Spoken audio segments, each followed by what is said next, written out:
Okay, this is going to be for the performance eval for fasteners and anchors, tasks 1 and 4.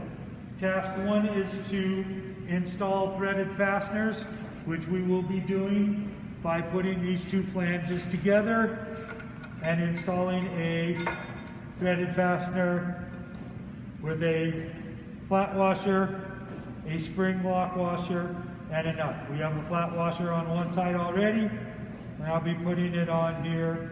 And then task 4 is show the proper torque sequence and proper torque procedure for installing a threaded fastener.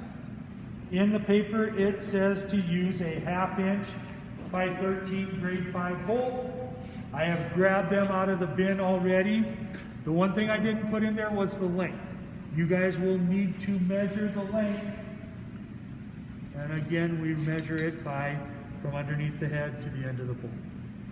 So, reason I bought several different bins out here is to show you that they're all mismatched. Just because it says something on here does not mean that they're all the same length and size in there, so you need to make sure you're measuring. First thing I wanted to show you guys is what happens with the wrong size washer.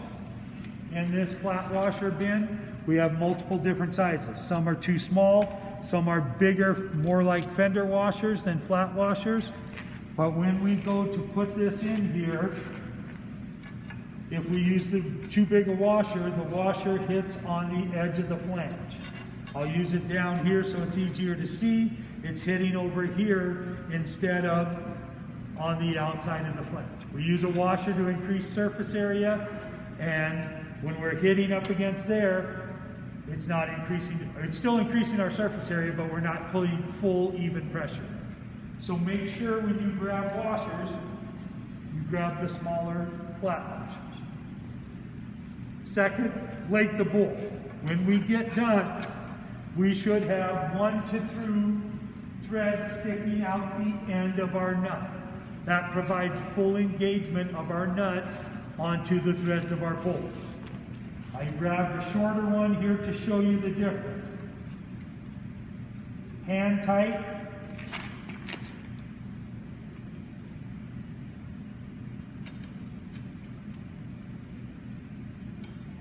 We're just barely even there. So we're not going to get the full 1 to 2 threads engagement. So we need to use longer bolts. So we have that proper thread engagement of the nut onto there. And the proper procedure is always put the spring lock washer on the nut side.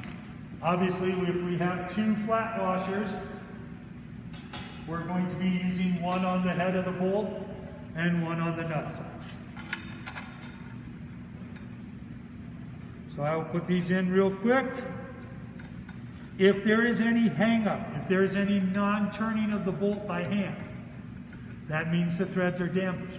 What's that going to do to our torque value?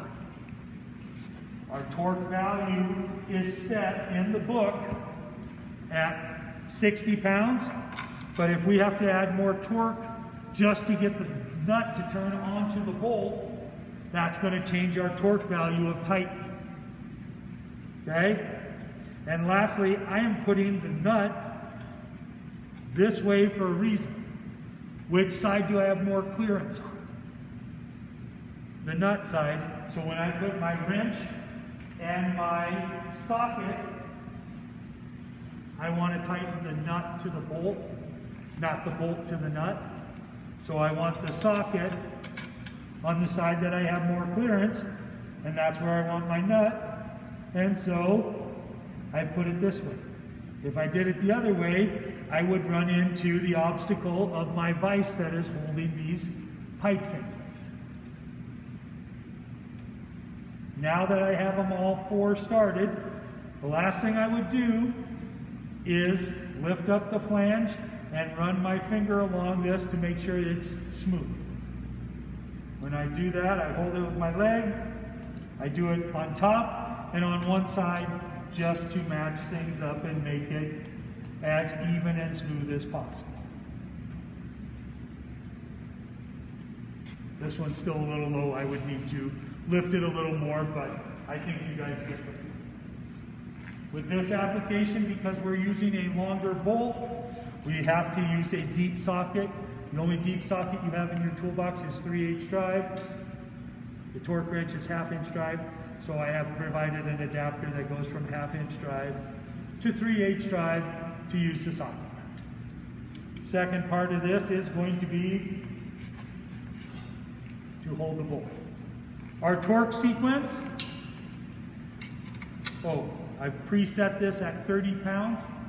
Our final torque is 60. The lowest setting we have on here is 30 pounds. So it's set to the lowest setting.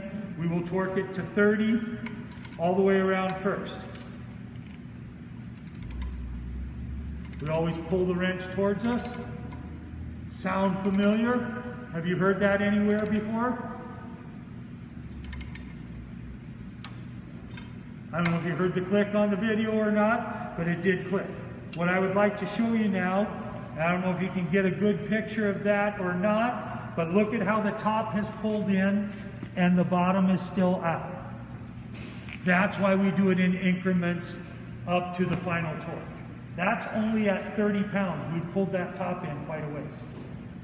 So our next step would be go 180 degrees opposite.